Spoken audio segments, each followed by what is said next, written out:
infotelefonile 1181. Teenuse minuti hind on 75 senti. Väga soodne küll. Mille kuuled, tere? Tervist!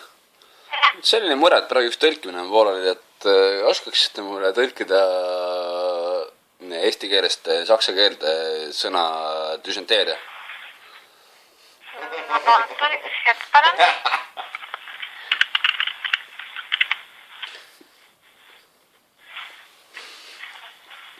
No iga vist väga ei oska, ma pakun küll.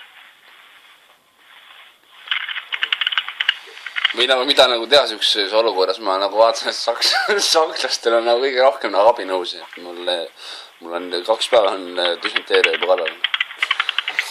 Ma ei oska mitte midagi enam teha. Ma praegu vaatan selle Google'i tõlkim. Nii. Aga ei tule midagi välja, see on täpselt samamoodi. Mine puit. Te ei oska ise nõu anda, mul on 2 päeva maganud poti peal, pask on lahti. Tere, kus ma tere putsi, kus ma olen Aga suitsi või? ma ei oska niimoodi öelda, sellepärast, et Google ei näita kahjuks. Ta näitab samasugust sõna. Ta ei anna midagi tõlkes välja. Aga te oskate midagi soovitada ikka? Ma ei jõua, ma pean homme tööle minema. Mida te mõtlete, et ma soovitaksin teile? No mul on düsenteeria, mul on kõht lahti 2 päevana. Ma ei saa enam olla. No aga helistage perearsti nõuanne telefonile. No mis see number on? 1220. Mis ma talle siis räägin, et mul on kõht lahti? Jah, niimoodi räägitegi. Ahah, selge, siis on hästi. Nägemist.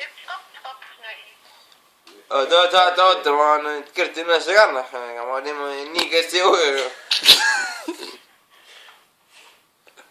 Üks moment, kohe kirjutan. Hallo! Jaa.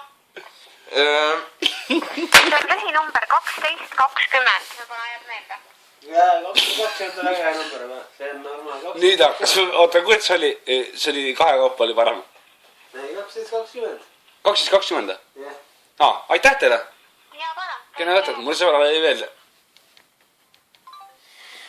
Kus see minu ümber jäi siis? Eriseks hinna järgi, et teil on pasenteer. Tuleb abi saama. Ei no, kus see minu ümber jäi siis? Oli jah? Ma olin teenimine. Üks kahest jätad ka putsi. Oi, aga selle võiks siis kinni panna.